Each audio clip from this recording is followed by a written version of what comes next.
तो गाइस ये कहानी एक रेंट नाम के एडवेंचरर की है जो कि 10 साल से एडवेंचरिंग कर रहा होता है, लेकिन तब भी वो एक ब्रॉन्ज लेवल का ही एडवेंचरर होता है और उसका गोल होता है कि मित्तल क्लास का एडवेंचरर बनना। लेकिन 10 साल से ट्रेनिंग करने के बावजूद वो अपनी रैंक को नहीं बढ़ा पा रहा होता है। एपिसोड की शुरुआत में हमारा मेन कैरेक्टर हमें बताता है कि इस टाउन में गरीब लोगों को सुबेरे जल्दी उठना पड़ता है और सिर्फ अमीर लोग या फिर मर्चेंट्स ही देर तक सो सकते हैं। फिर वो हमें बताता है कि मेरा नाम रेंट है और मैं एक ब्रॉन्ज क्लास का एडवेंचरर हूँ और जिस टाउन में मैं पैदा हुआ हूँ वो टाउन इतना ज्यादा छोटा है कि उसे मैप में भी नहीं रखा गया है। और तभी सीन शिफ्ट और हमें गिल्ड का सीन दिखाया जाता है जहाँ पे रेंट हमें बताता है कि लोग सुबेरे इसलिए भी जल्दी उठते हैं ताकि उन्हें गिल्ड में आकर कोई अच्छी सी जॉब मिल जाए, क्योंकि गिल्ड हमें हमारी रैंक और स्किल्स के हिसाब से जॉब देता है। और रेंट अपनी जॉब ढूंढ ही रहा होता है कि तभी उसके पीछे से 3 लोग आते हैं और वो कहते हैं कि क्या तुम आज फिर से मून रिफ्लेक्शन के लैबिरिंथ में जाने वाले हो। तो रेंट कहता है कि हाँ मैं वहां जाऊंगा अगर मुझे यहाँ पे कोई अच्छी जॉब नहीं मिलती है। तभी उनमें से एक आदमी बोलता है कि आखिर तुम हर रोज इतनी मेहनत कर कैसे लेते हो। और वो लोग रेंट को बाय बोलकर वहां से चले जाते हैं और रेंट फिर से अपने लिए जॉब ढूंढने लगता है, लेकिन रेंट को वहां पे कोई भी जॉब समझ में नहीं आ रही होती। तभी रेंट सोचता है कि शायद से मुझे आज फिर से लैबिरिंथ में जाना होगा। तभी रेंट हमें बताता है कि ज्यादातर एडवेंचरर पार्टीज में काम करते हैं, लेकिन मुझे ज्यादातर अकेले काम करना ही पसंद है और इसके काफी सारी रीजन हो सकते हैं, लेकिन जो सबसे बड़ा रीजन है वो ये है कि मैं किसी काम का नहीं हूँ। और रेंट कहता है कि मुझे 10 साल हो गए एडवेंचरिंग करते हुए, लेकिन अभी भी मैं सिर्फ ब्रॉन्ज लेवल का एडवेंचरर ही बन पाया हूँ जो कि नीचे से सेकंड लेवल पर आता है। और इसलिए मुझे छोटे मोटे मॉन्स्टर्स को मारकर या फिर गिल्ड को मैजिकल स्टोन बेचकर अपना गुजारा करना पड़ता है। और तभी सीन शिफ्ट होता है और हमें उसी मून रिफ्लेक्शन के लैबिरिंथ को दिखाया जाता है और रेंट उसी लैबिरिंथ के अंदर चला जाता है। और रेंट उस लैबिरिंथ को एक्सप्लोर कर ही रहा होता है कि तभी उसको एक टूटी हुई दीवार दिखती है और रेंट जैसे ही उसके पास भागकर पहुंचता है तो वो देखता है कि ये तो एक हिडन पैसेज होता है। तभी रेंट अपने मन में सोचता है कि इसमें कोई शक नहीं कि ये एक सीक्रेट एरिया है और अभी तक इसे किसी ने भी एक्सप्लोर नहीं किया है और अगर मैं इसके अंदर जाता हूँ तो बहुत ही ज्यादा हाई चांसेस है कि मुझे कोई मैजिकल इक्विपमेंट या फिर वेपन मिल जाए। और रेंट जैसे ही पैसेज के अंदर जाता है तो वो ये देखकर एकदम शॉक हो जाता है कि उसके सामने एक ड्रैगन खड़ा हुआ होता है। तभी रेंट हमें बताता है कि लेजेंड्स का कहना है कि जो ड्रैगन होते हैं वो बहुत ही ज्यादा खतरनाक मॉन्स्टर होते हैं और वो कोई भी फॉर्म ले सकते हैं, लेकिन शायद से ड्रैगन को रेंट पसंद नहीं आता, इसलिए वो सोचता है कि रेंट को अपने पेट में ही रख लेता हूँ। लेकिन कुछ देर बाद जब रेंट की आंख खुलती तो वो देखता है कि वो तो अभी जिंदा है, लेकिन जैसे रेंट अपने आप को पानी में देखता है तो वो देखता है कि वो तो अब बहुत ही ज्यादा हैंडसम हो चुका है।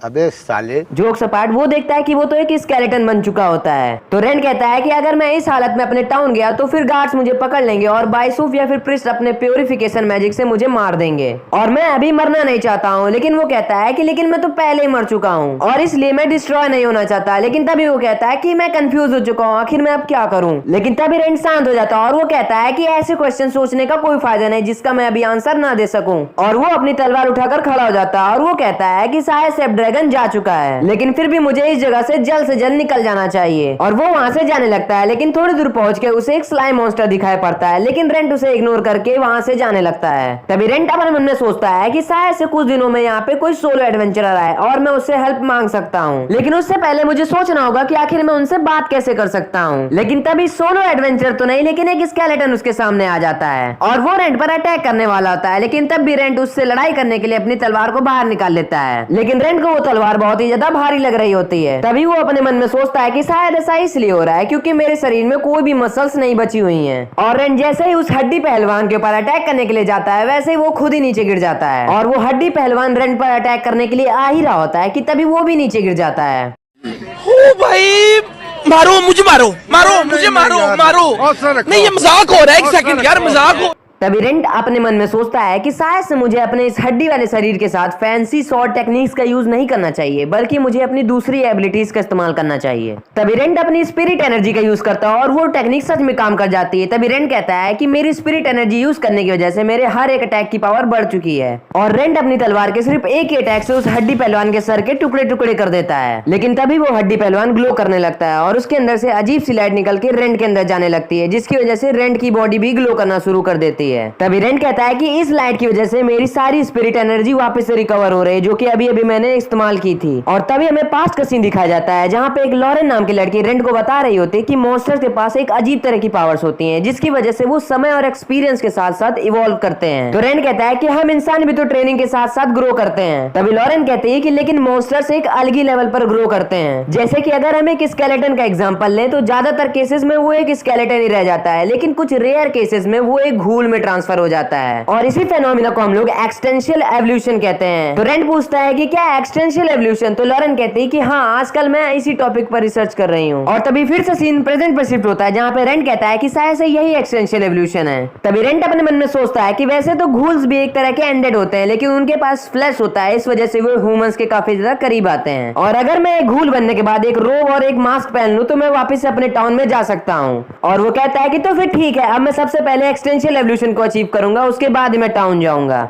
लेकिन उसके लिए मुझे इस लेबिरिंथ के हर एक मॉन्स्टर को डिफीट करना होगा। और तभी हमें लॉरेन के घर का सीन दिखाया जाता है जहाँ पे लॉरेन अपने डेस्क पर बैठी हुई होती है और वो कहती है कि वो आज भी नहीं आया, शायद से मुझे आज फिर से खाना बनाना होगा। और तभी सीन शिफ्ट होता है, हमें रेंट को दिखाया जाता है जिसने कि अब तक 5 हड्डी पहलवानों की हड्डियां तोड़ दी होती हैं, यानी कि अब तक उसने 5 मॉन्स्टर्स को हरा दिया था। तभी रेंट हमें बताता है कि ये लाइट मुझे बार बार हील कर दे रही है, जिसकी वजह से मैं अपने हर एक मैच में स्पिरिट एनर्जी का यूज कर पा रहा हूँ, और अगर ऐसा है तो फिर मुझे किसी ताकतवर मॉन्स्टर से बैटल करनी चाहिए। और तभी सीन शिफ्ट होता है, हमें रेंट को दिखाया जाता है जो कि एक पिलर के पीछे से खड़े होकर एक स्लाइम मॉन्स्टर को देख रहा होता है और वो कहता है कि स्केलेटन मॉन्स्टर की तुलना में स्लाइम मॉन्स्टर कुछ ज्यादा ही खतरनाक होते हैं, लेकिन जितने भी लिक्विड मॉन्स्टर्स होते हैं उनके पर फिजिकल अटैक काफी ज्यादा कम इफेक्ट करते हैं। और अगर हमें स्लाइम मॉन्स्टर्स को हराना है तो फिर हमें मैजिक का यूज करना होगा, लेकिन अनफॉर्चुनेटली मेरे पास कोई भी ऑफेंसिव मैजिकल अटैक नहीं है, तो इसका मतलब मुझे इसे अपने फिजिकल अटैक से ही हराना होगा। और तभी रेंट उस स्लाइम के आगे चला जाता है और वो कहता है कि इस स्लाइम को मारने के लिए मेरे पास 2 तरीके हैं। पहला ये है कि मैं इसके कोर को डिस्ट्रॉय कर दूं और दूसरा ये है कि मैं इसे इतना काटूं कि ये रीजनरेट ही ना कर पाए। लेकिन तभी वो स्लाइम रेंट पर अपने एसिड की मदद से अटैक कर देता है, लेकिन रेंट उसे बड़ी ही आसानी से डॉज कर देता है और अपने एक ही अटैक से उस स्लाइम को धज्जियां उड़ा देता है। तभी रेंट कहता है कि शायद से मैं बहुत ही ज्यादा लकी था जो मेरा ब्लेड डायरेक्ट ही उसके कोर पर जाके लगा। और रेंट उसका मैजिक स्टोन उठाकर एक बैग में डाल लेता है और कहता है वैसे तो स्लाइम बहुत ही ज्यादा एसिडिक होते हैं, लेकिन मरने के बाद उनके अंदर का एसिड गायब हो जाता है और इसलिए स्लाइम के फ्लूइड का इस्तेमाल कॉस्मेटिक बनाने के लिए किया जाता है और हमें इसे इकट्ठा करने के बहुत ही अच्छे खासे पैसे मिलते हैं। तभी सीन शिफ्ट होता है, हमें गिल्ड के एक रिसेप्शनिस्ट को दिखाया जाता है जिसका नाम शीला होता है। और तभी एक आदमी आकर शीला से पूछता है कि क्या उस न्यू बॉय लड़की को अपनी पार्टी मिल गई। तो शीला कहती है कि उसके लेटर से मुझे ये पता चलता है कि उसके पास कॉम्बैट एक्सपीरियंस की कमी है, लेकिन वो स्वॉर्ड के साथ काफी अच्छी तरह से फाइट कर सकती है, लेकिन मेरे पास उसके लिए कोई भी सूटेबल ओपनिंग नहीं थी, इसलिए मैं रेंट से पूछने वाली थी कि क्या वो उसे अपनी पार्टी में लेगा, लेकिन वो कल से ही घर वापस नहीं आया है, इसलिए मैंने उस न्यू बॉय लड़की से कह दिया है कि अगर वो कुछ दिन वेट कर लेती है तो मैं उसे एक ऐसे आदमी से मिलवाऊंगी जो कि काफी ज्यादा अनुभवी है। लेकिन वो पैसों को लेकर थोड़ी बहुत परेशान थी, इसलिए मैंने उसे मून रिफ्लेक्शन के लेबिरिंथ के बारे में बता दिया। और तभी सीन शिफ्ट होता है, हमें रेंट को दिखाया जाता है जो कि हमें बताता है कि जब से मैं एक अनडेड बन गया हूँ तब से ना ही मुझे भूख लग रही है और ना ही मुझे नींद आ रही है, और मैं जो भी खा रहा हूँ वो नीचे ग्राउंड पर गिर जा रहा है, और इसीलिए कल मैंने पूरी रात मॉन्स्टर से लड़ाई की। लेकिन मुझे ऐसा लगता है कि जैसे मेरा एक्सटेंशियल एवोल्यूशन होने में अभी और भी ज्यादा समय लगने वाला है। लेकिन जब मैं एक स्केलेटन बना था तब मेरी पावर बहुत ही ज्यादा कम हो गई थी, लेकिन जब से मैं मॉन्स्टर से लड़ाई कर रहा हूँ तब से मेरी पावर पहले से भी ज्यादा बढ़ चुकी है, और अब मैं अपनी स्पिरिट एनर्जी, मान और यहाँ तक कि डिवाइनिटी का भी इस्तेमाल कर सकता हूँ, जबकि मैं एक अनडेड बन गया हूँ। और डिवाइनिटी एक बहुत ही ज्यादा यूजफुल पावर है जिसकी मदद से हम किसी को भी हील कर सकते हैं या फिर किसी चीज को प्योरीफाई कर सकते हैं और किसी भी चीज की एक्सपायरी डेट को बढ़ा सकते हैं। तभी रेंट कहता है लेकिन मैं अभी भी बहुत ही ज्यादा कमजोर हूँ, जबकि मुझे 10 साल हो गए एडवेंचरिंग करते हुए, और अगर मैं अपने ट्रेनिंग टाइम को भी इंक्लूड करता हूँ तो फिर मुझे 20 साल हो चुके हैं। और बस इतना ही नहीं बल्कि बहुत ही कम हाई रैंकिंग एडवेंचरर है जो कि स्पिरिट एनर्जी, माना और डिवाइनिटी को एक साथ इस्तेमाल कर सकते हैं। मैं ये विश करता हूँ कि काश मेरे पास भी कोई एक स्ट्रॉन्ग पावर आ जाए। तभी रेंट हमें बताता है कि ज्यादातर लोग एडवेंचरिंग को कुछ ही सालों में छोड़ देते हैं और गाँव चले जाते हैं या फिर कोई और काम करने लगते हैं, लेकिन मैंने निश्चय किया कि जब तक मैं जिंदा हूँ तब तक मैं इसे किसी न किसी तरीके से मैनेज कर लूंगा। इसलिए मैं हर दिन ट्रेनिंग करता रहा और यहाँ तक कि मैंने अपने गोल को अचीव करने के लिए छोटी सी छोटी जॉब को भी एक्सेप्ट किया ताकि मैं एक मिथ्रिल क्लास का एडवेंचरर बन सकूं। और भले ही मैं एक स्केलेटन बन गया हूँ, लेकिन ये मुझे मेरे गोल तक पहुंचने से नहीं रोक सकता है और मैं एक मिथ्रिल क्लास का एडवेंचरर बन के रहूंगा।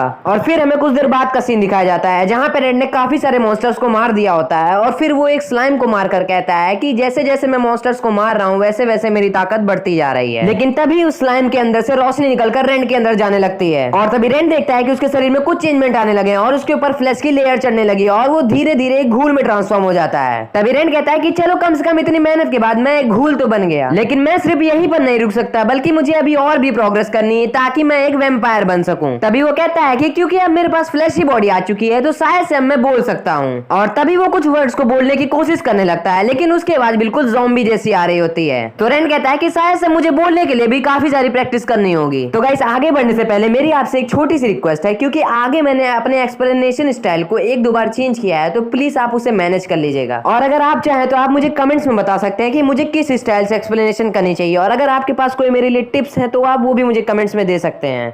एपिसोड की शुरुआत में हमें मून रिफ्लेक्शन के लैबिरिंथ का सीन दिखाया जाता है, जहाँ पर अब रेंट बड़ी आसानी से गॉब्लिन्स को मार पा रहा था। तभी रेंट हमें बताता है कि जब से मेरा एक्सटेंसिव एवोल्यूशन हुआ और मैं घूल बना हूँ, तब से मेरी सभी एबिलिटीज और पावर्स बढ़ चुकी हैं, और अब मैं पहले से भी ज्यादा फास्ट हो गया हूँ, और अब मैं अपने साथ साथ अपनी शॉट की भी पावर को बूस्ट कर सकता हूँ। और वो ये सब बातें कर ही रहा होता है कि तभी कुछ गॉब्लिन्स उसके ऊपर अटैक कर देते हैं, लेकिन रेंट बड़ी आसानी से उनको भी खत्म कर देता है। तभी सीन शिफ्ट होता है उसी न्यू वाली लड़की पर, जो कि उस लैबिरिंथ में आकर बहुत सारे स्केलेटन्स को हरा रही होती है, और रेंट उसे पीछे से कर देख रहा होता है। तभी रेंट अपने मन में सोचता है कि अगर मैं ऐसे उसके सामने गया तो या तो वो मुझे मारने की कोशिश करेगी या तो यहाँ से भाग जाएगी, और इसलिए मुझे उस पर दूर से ही नजर रखना चाहिए। रेंट उस लड़की का पीछा करने लगता है। तभी वो मन में सोचता है कि मैं तो माल्ट के सभी एडवेंचर को जानता हूँ, लेकिन मैं इसको नहीं जानता हूँ, इसका मतलब ये कोई रूकी है। लेकिन तभी एक स्केलेटन उस लड़की पर अटैक कर देता है, और वो स्केलेटन उस लड़की के ऊपर भारी पड़ रहा होता है। तभी वो लड़की मन में सोचती है कि आखिर मैं एक एडवेंचर बनने वाली हूँ, इसलिए मैं किसी स्केलेटन से तो नहीं हार सकती। और वो जैसे ही दोबारा अपनी शॉट से अटैक करने चलती, वैसे ही वो स्केलेटन उसके शॉट को पकड़ लेता है, और वो स्केलेटन जैसे उस लड़की पर अटैक करने चलता है, वैसे रेंट उसके सामने आ जाता है और अपने एक ही अटैक से उस स्केलेटन को खत्म कर देता है। और रेंट उस लड़की को अपना नाम बताने लगता है, लेकिन क्योंकि वो एक घूल है, इस वजह से उसकी आवाज एकदम ज़ॉम्बी जैसी आ रही होती है।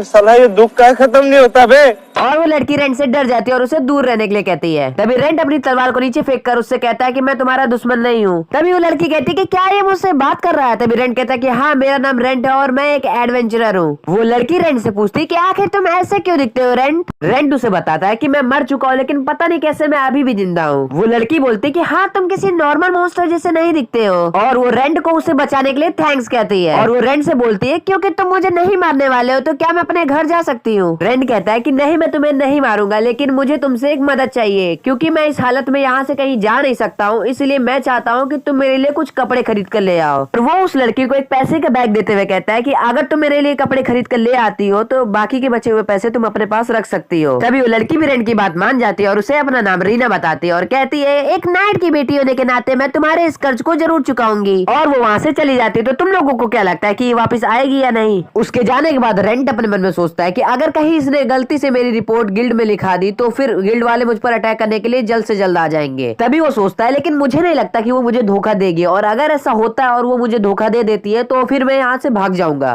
तभी सीन शिफ्ट होता है में लॉरेन को दिखाया जाता है, लेकिन तभी रीना भी उसी के पास आ जाती है। तभी लॉरेन रीना से कहती है कि मैं बहुत ही ज्यादा खुश हूँ कि तुम्हें बिल्कुल भी चोट नहीं आई और तुम बिल्कुल सही सलामत हो। तभी रीना कहती है कि वो सब तो ठीक है, लेकिन मैं आपसे कुछ कहना चाहती हूँ। लेकिन तभी सीन शिफ्ट होता है और हमें रेंट को दिखाया जाता है, जो कि एक स्लाइम मॉन्स्टर से लड़ाई कर रहा था, और उसे लड़ाई करते हुए सोचता है कि मैं विश्वास नहीं कर सकता, लेकिन अब मैं पहले से बहुत ही ज्यादा ताकतवर हो चुका हूँ, और बस इतना ही नहीं बल्कि मैं अपनी बॉडी को भी जैसे चाहूँ वैसे कंट्रोल कर सकता हूँ। और वो स्लाइम को भी खत्म कर देता है और कहता है कि शायद से अब मेरे देखने की भी शक्ति बढ़ चुकी है। रेंट ये सब सोच ही रहा होता है कि तभी उसे पीछे से कोई आवाज लगाता है, और ये और कोई नहीं बल्कि रीना होती है। वो जैसे ही उसके पास जाता है वैसे ही रीना अपनी तलवार को बाहर निकाल लेती है और डरते हुए कहती है कि तुम रेंट ही हो ना, या फिर तुम कोई और घूल भी हो सकते हो। रेंट कहता है कि मैं रेंट हूँ, क्योंकि घूल तुम्हें कभी भी ऐसी कम लेवल की जगहों पर नहीं दिखेंगे। तभी रीना भी उसकी बात मान जाती है और कहती है कि मुझे लगता है कि अब तुम पहले से बहुत अच्छी तरह से बोल पा रहे हो। तो रेंट कहता है कि हाँ, ऐसा हो सकता है, क्योंकि मैं तुम्हारे जाने के बाद से ही प्रैक्टिस कर रहा हूँ। रीना कहती है कि तुमने जो भी मुझसे सामान लाने के लिए कहा था वो मैं ले आई हूँ, और तुम्हारे बचे हुए पैसे भी इसी में ही है। रीना उससे रिक्वेस्ट करते हुए कहती है कि प्लीज मुझे माफ कर दीजिए, लेकिन मुझे अभी भी आपसे डर लग रहा है और मुझे थोड़ा सा समय दे दीजिए ताकि मैं इन सब चीजों को अडॉप्ट कर सकूं। तो रेंट कहता है कि तुम्हें माफी मांगने की कोई जरूरत नहीं है, और तुम्हारी जगह अगर कोई और भी होता तो वो भी ऐसे ही करता। और वो रीना की लाइव ड्रेस को पहन लेता है। तभी रीना उसके पास जाती है और उसे एक मिरर दिखाते हुए कहती है कि ये ड्रेस आपके ऊपर बिल्कुल परफेक्ट लग रही है। तभी रीना उसे एक मास्क देते हुए कहती है कि जब मैंने आपको पहली बार देखा था तो मुझे ऐसा लगा कि जैसे आप कोई एक रेयर मॉन्स्टर हो। तो रेंट कहता है कि हाँ, शायद से तुम सही सोच रही थी, और वो उस मास्क को पहन लेता है। तभी रीना कहती है कि ये मास्क तो आपके ऊपर बहुत ही ज्यादा अच्छा लग रहा है। लेकिन रेंट जैसे उस मास्क को निकालने की कोशिश करता है तो वो मास्क निकल ही नहीं रहा होता है। तो रीना कहती है कि मैंने ये मास्क एक मार्केट स्टॉल से खरीदा था और सरप्राइजिंगली बहुत ही ज्यादा सस्ते दाम में था, और मैंने इसे छूकर इसके कर्ज को भी चेक किया था, लेकिन मुझे कुछ भी नहीं हुआ। तो रेंट कहता है कि एक कर्ज तब एक्टिवेट होता है जब तुम उसे पहन कर देखो,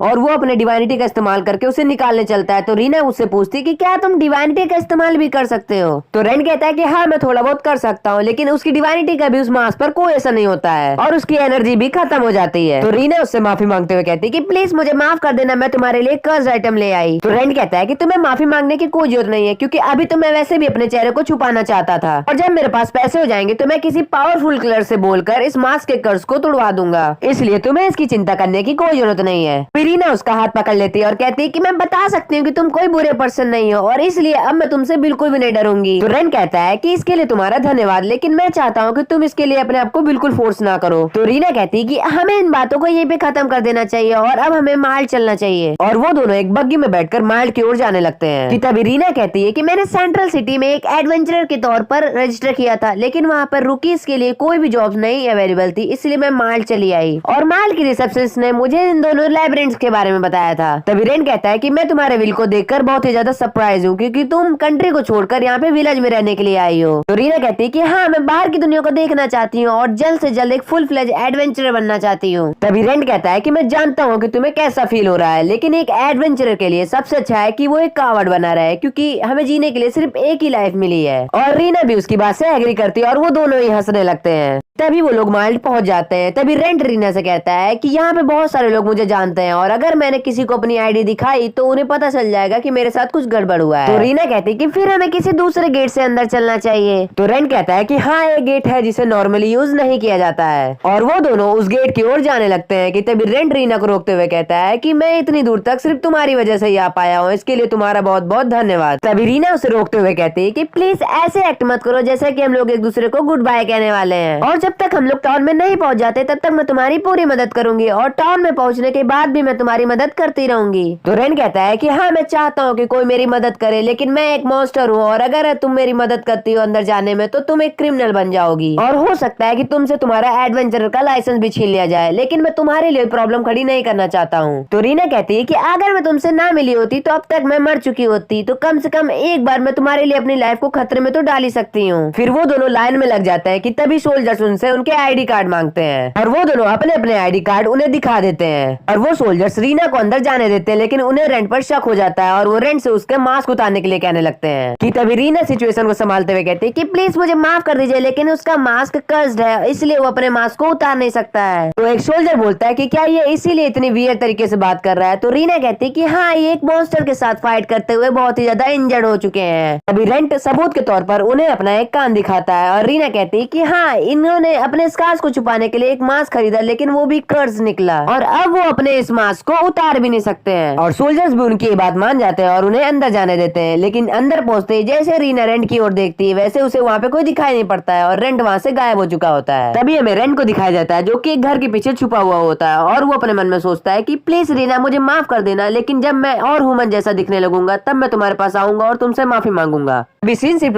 में रेंट को दिखाया जाता है, जो कि अपने घर पहुंच चुका होता है, और वो अपने मन में सोचता है कि रीना जैसी भोली वाली लड़की को मैनिपुलेट करना सच में एक बहुत ही मुश्किल काम है। वो जैसे ही अपने घर के अंदर एंटर करता है, वैसे वो देखता है कि लॉरेन तो वहाँ सो रही होती है, और वो लॉरेन को जगाता है, तो लॉरेन उसे देखकर डर जाती है, और वो रेंट से कहती है कि इस तरह से मुझे डराया मत करो। लेकिन जैसे ही रेंट उसे अपना हाथ दिखाता है, वैसे लॉरेन एकदम शॉक हो जाती है और कहती है कि आखिर तुम्हें क्या हुआ है। और इसी के साथ ये एपिसोड भी यहाँ पर खत्म हो जाता है। एपिसोड की शुरुआत में हमें पास्ट का सीन दिखाया जाता है, जहाँ पे लॉरेन सोच रही होती है कि शायद से मैं उसे अपने आप से नहीं ढूंढ सकती हूँ, इसलिए मुझे गिल्ड से पूछना चाहिए कि वो अपने कुछ पार्टीज को उसे ढूंढने के लिए भेजे। और वो ये सब सोच ही रही होती है कि तभी उसके गेट पर कोई नॉक करता है, और लॉरेन को ये पता चल जाता है कि वो रेंट है। तो वो अपने मन में सोचती है कि आखिर वो डायरेक्ट अंदर क्यों नहीं आ रहा है, और फिर वो उस सीट से उठकर सोफे पे जाकर सो जाती है। कि तभी रेंट गेट खोलकर अंदर आ जाता है, और फिर हमें पास्ट वाला सीन दिखाया जाता है, जो कि मैं आपको एक्सप्लेन नहीं करूंगा, और फिर हम लोग डायरेक्ट आगे बढ़ते हैं। उठने के बाद लॉरेन कहते हैं कि जैसा कि तुम्हें पता है कि मैं मैजिक और मॉन्स्टर्स के ऊपर स्टडी करती हूँ, लेकिन मैंने अभी तक ऐसे बंदे के बारे में नहीं सुना है जिसे कि एक ड्रैगन ने खा लिया और वो एक अनडेड बन गया हो। और वो रेंट से पूछती है कि क्या वो ड्रैगन अभी भी लैबिरिंथ में है। तो रेंट कहता है कि मेरे हिसाब से तो अब तक वो चला गया होगा। तो लॉरेन कहती है वैसे तो मुझे तुम्हारी किसी भी बात पर भरोसा नहीं हो रहा है, लेकिन तुम्हारी ऐसी दशा देखने के बाद मेरे पास कोई चॉइस नहीं बची है। तभी रेंट अपने मन में सोचता है कि मुझे इस तरह से देखने के बावजूद ये कितनी ज्यादा शांत है। कभी कभी तो मुझे ऐसा लगता है कि जैसे ये मुझे एक दोस्त की तरह समझती नहीं है, बल्कि मुझे एक टेस्ट सब्जेक्ट समझती है। अभी लॉरेन कहती है कि वैसे तो मैं जानती हूँ कि बहुत ही ज्यादा क्रूल थिंग होगा, लेकिन मैं तुमसे पूछ लेती हूँ कि क्या तुम्हें लगता है कि तुम सच में रेंट हो।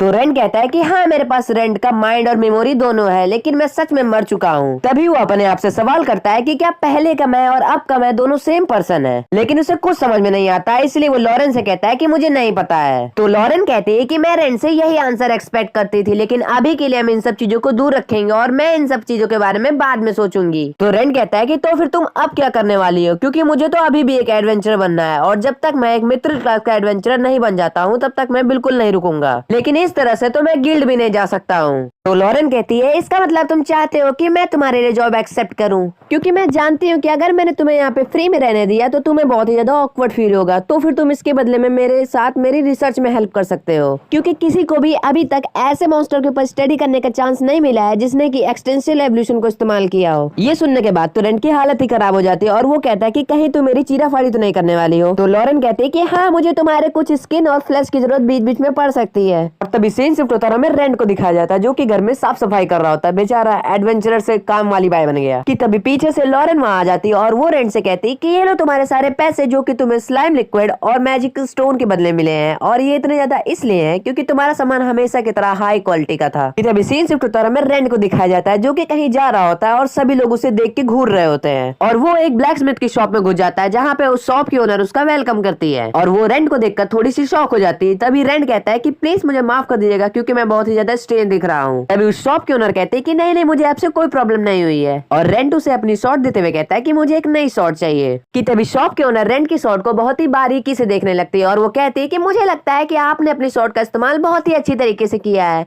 लेकिन अब ये अपनी लिमिट तक पहुंच चुकी है और मुझे इसे देखकर ऐसा लगता है कि जैसे आपने इसके साथ साथ मैजिकल एनर्जी या फिर स्पिरिट एनर्जी का इस्तेमाल किया है। तो रेंट कहता है कि हाँ, मैंने इन दोनों के साथ साथ डिवाइनिटी का भी इस्तेमाल किया है। और रेंट की बात सुनने के बाद तो शॉप के ओनर एकदम शॉक हो जाते हैं और वो कहती है कि ये तीनों चीजें तो बहुत ही ज्यादा रेयर है और आप ऐसे दूसरे पर्सन है जो हमारी शॉप में आए और उन्हें इन सारी चीजों के बारे में पता है। तो रेंट उससे कहता है कि क्या आप इस बात को एक सीक्रेट रख सकती हैं? वो लेडी कहती है कि हाँ बिल्कुल, तुम्हें इस बात की चिंता करने की कोई जरूरत नहीं है। तो रेंट कहता है कि जब भी आपको मुझसे मिलना हो तो आप लॉरेन को कांटेक्ट कर सकती हैं। अभी सीन शिफ्ट होता है और हमें लॉरेन को दिखाया जाता है जो कि घूल्स के ऊपर स्टडी कर रही होती है, लेकिन पढ़ते हुए वो थक जाती है और वो उस समय के बारे में सोचने लगती है जब वो रेंट से पहली बार मिली थी। और उस दिन भी लॉरेन गिल्ड में ही होती है। तभी उसके सामने से एक आदमी आता है और वो कहता है कि तुमने एक जॉब सिलेक्ट की है ना, जिसके लिए तुम्हें एजुल फॉरेस्ट जाना है, और रेंट को पुश करते हुए कहता है कि तुम इसे अपने साथ ले जा सकती हो और तुम्हें इसे पे करने की भी जरूरत नहीं है क्योंकि ये एक आयरन क्लास का एडवेंचरर है और ये एक रूकी भी है, और मैं चाहता हूँ कि तुम इसे एक्सपीरियंस गेन करने में हेल्प करो। और तभी हमें फॉरेस्ट का सीन दिखाया जाता है जहाँ पे लॉरेन ग्रास में मेडिसिन को ढूंढ रही होती है, लेकिन उसे वहाँ कोई भी मेडिसिन नहीं मिल रही होती है। तो वो सोचती है कि शायद से बुक में गलत लिखा हुआ है। और तभी लॉरेन हमें बताती है कि पहले ये दुनिया उसके लिए एक बहुत ही बोरिंग प्लेस थी और उसे बहुत ही कम एज में ही ग्रेट डॉक्टर का टाइटल मिल गया था। और तुम्हारी जानकारी के लिए बता दूं कि ये टाइटल काफी है किसी को एक सिल्वर रैंक एडवेंचर की तरह रजिस्टर करने के लिए। लेकिन तभी लॉरेन को वो मेडिसिन मिल जाते हैं और वो रेंट से कहती है कि क्या तुम इसे मेरे लिए अपने बैग में रख सकते हो। और रेंट जैसे ही उसके पास जाता है तो लॉरेन ये देखकर शॉक हो जाती है कि रेंट ने तो उससे पहले ही काफी सारे मेडिसिन को इकट्ठा कर लिया होता है। और वो रेंट से पूछती है कि आखिर तुम्हें कैसे पता कि इसे कैसे रखना है। लेकिन तभी उनके ऊपर एक गॉब्लिन अटैक कर देता है, लेकिन लॉरेन अपने एक ही अटैक से उस गॉब्लिन के साथ साथ उस जंगल के एरिया को भी जलाकर राख कर देती है। और लॉरेन की इतनी गजब की पावर देखकर तो भाई रेंट का मुंह तो खुले रह जाता है और वो अपने मन में सोचता है कि सिल्वर रैंक एडवेंचर का मैजिक तो एकदम अलग ही लेवल पर होता है। लेकिन तभी सीन शिफ्ट होता है और वो दोनों एक जगह पर बैठ के आराम कर रहे होते हैं। तभी रेंट लॉरेन से पूछता है कि क्या ये तुम्हारी पहली बैटल थी। तभी लॉरेन उसे देखने लगती है और रेंट हिचकिचाते हुए कहता है कि तुम्हें देखकर ऐसा नहीं लगता कि तुम बहुत ही ज्यादा एक्सपीरियंस्ड हो और इसलिए सब तुम्हारी चिंता कर रहे थे और उन्होंने मुझे तुम्हारा पीछा करने के लिए कहा। और ये सुनते ही लॉरेन एकदम शर्मा जाती है। फिर हमें कुछ देर बाद का सीन दिखाया जाता है जहाँ पर लॉरेन रेंट से कहती है कि तुम्हें तो हब्स के बारे में बहुत कुछ पता है। तो रेंट कहता है कि किसी ने मुझे एक बार बताया था कि अगर मुझे एक एडवेंचर बनना है तो उसके लिए मुझे पढ़ना और लिखना सीखना होगा। तो लॉरेन कहती है कि प्लीज मुझे माफ करना, लेकिन मैंने अभी तक तुमसे तुम्हारा नाम भी नहीं पूछा है। तो रेंट उससे कहता है कि मेरा नाम रेंट है। तो लॉरेन कहती है कि क्या तुम मुझे भी हर्ब्स के बारे में और कैसे फाइट की जाती है इस बारे में कुछ सिखा सकते हो। तो रेंट कहता है कि ठीक है, मुझे इससे कोई दिक्कत नहीं है। और रेंट की ये बात सुनकर लॉरेन खुश हो जाती है और वो कहती है कि मुझे तुमसे अभी बहुत कुछ जानना है। और तभी हमें प्रेजेंट की लॉरेन को दिखाया जाता है जो कि कहती है कि उसने 10 साल से एक मिथ्रिल क्लास का एडवेंचर बनने के लिए बहुत ही ज्यादा मेहनत की है। तभी सीन शिफ्ट होता है, हमें रेंट और उस ब्लैक स्मिथ की कॉन्वर्सेशन को दिखाया जाता है जहाँ पर ब्लैक स्मिथ रेंट को एक स्वॉर्ड देते हुए कहता है कि तुम इसे यूज कर सकते हो जब तक तुम्हारी स्वॉर्ड बन नहीं जाती है, और तुम इसके साथ मैजिकल एनर्जी और स्पिरिट एनर्जी का भी इस्तेमाल कर सकते हो।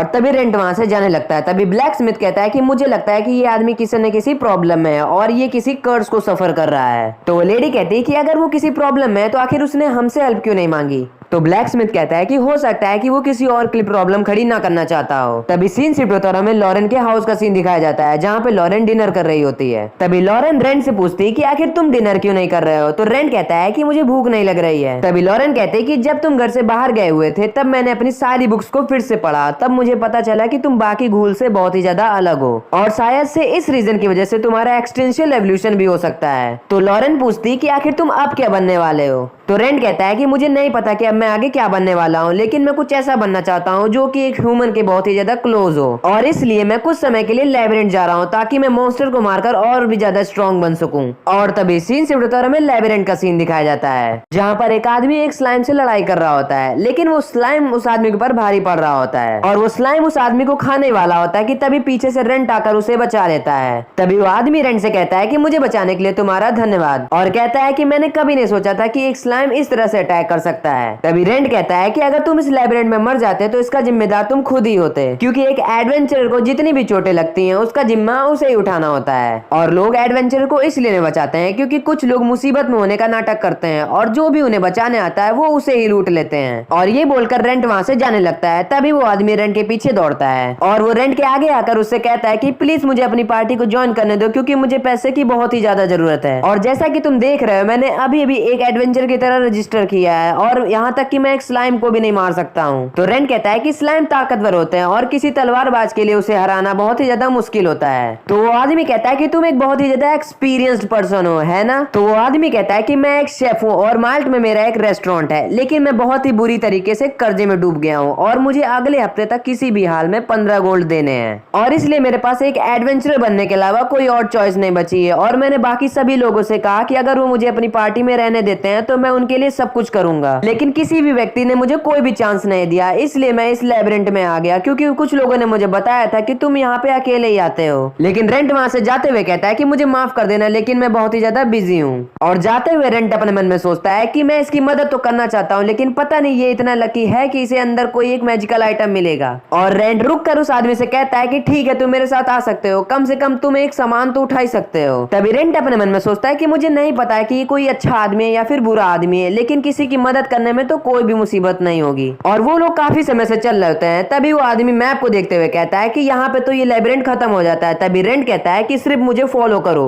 और रेंट उस आदमी को उस जगह लेके जाता है जहाँ पे रेंट अनडेड बना था। तभी वो आदमी कहता है कि मैप के हिसाब से तो ये लैबिरिंथ यहाँ पर खत्म हो जाता है, लेकिन मुझे नहीं पता था कि लैबिरिंथ के नीचे ऐसी भी जगह है। तभी रेंट अपने मन में सोचने लगता है कि शायद से इस जगह पर कोई ना कोई तो मैजिक आइटम होगा ही। लेकिन तभी वो आदमी रेंट को बुलाता है और कहता है कि देखो यहाँ पर एक गैप है। वो आदमी कहता है कि शायद से ये कोई छुपा हुआ रास्ता है, अगर हम गिल्ड को इसके बारे में बताते हैं तो जरूर उससे गिल्ड हमें बहुत ही ज्यादा पैसे देगी और हम बहुत ही ज्यादा फेमस हो जाएंगे। तो रेंट कहता है कि मुझे इन सब चीजों में कोई इंटरेस्ट नहीं है, इसलिए तुम लोगों को कह देना कि इसे तुमने खोजा है। और वो दोनों उस जगह के अंदर जाने लगते हैं। तभी वो आदमी कहता है कि ये रूम तो पूरा खाली पड़ा है। तभी रेंट कहता है कि रुको, इस जगह पे कोई नहीं आया तो इसका मतलब यहाँ पे एक या दो खजाना तो होना ही चाहिए। और वो दोनों अंदर जा ही रहे होते हैं कि तभी रेंट को एक मैजिकल सर्कल दिखाई पड़ता है और रेंट उस आदमी को रोक रहा होता है, लेकिन वो आदमी कहता है कि यहाँ पे तो कोई भी मॉन्स्टर या कुछ भी नहीं है। तभी रेंट कहता है कि शायद से ये आदमी उस सर्कल को नहीं देख सकता है, लेकिन तभी वो आदमी उस सर्कल पर पैर रख देता है और वो आदमी वहां से गायब हो जाता है। तभी रेंट कहता है कि इसका मतलब ये एक टेलीपोर्टेशन सर्कल है और वो आदमी इसकी वजह से कहीं और चला गया है, क्योंकि ज्यादातर जो नीचे के फ्लोर होते हैं उसमें या तो डेडली मॉन्स्टर होंगे या फिर कोई डेडली ट्रैप लगा होता है। और रेंट भी उस टेलीपोर्टेशन सर्कल की मदद से दूसरी दुनिया में आ जाता है और वो देखता है कि वो आदमी सामने बेहोश पड़ा होता है। लेकिन तभी रेंट देखता है कि उसके सामने एक स्केलेटन मॉन्स्टर खड़ा होता है जो कि बहुत ही ज्यादा बड़ा होता है। तभी रेंट अपनी स्वॉर्ड को बाहर निकाल लेता है और उससे फाइट करने के लिए तैयार हो जाता है। तो गाइस इसी के साथ ये एपिसोड यहीं पर खत्म होता है। गाइस मुझे पता है कि मैंने एक्सप्लेनेशन करते समय काफी सारी मिस्टेक्स की हैं, लेकिन मैं उसे धीरे धीरे जरूर सुधारने की कोशिश करूंगा।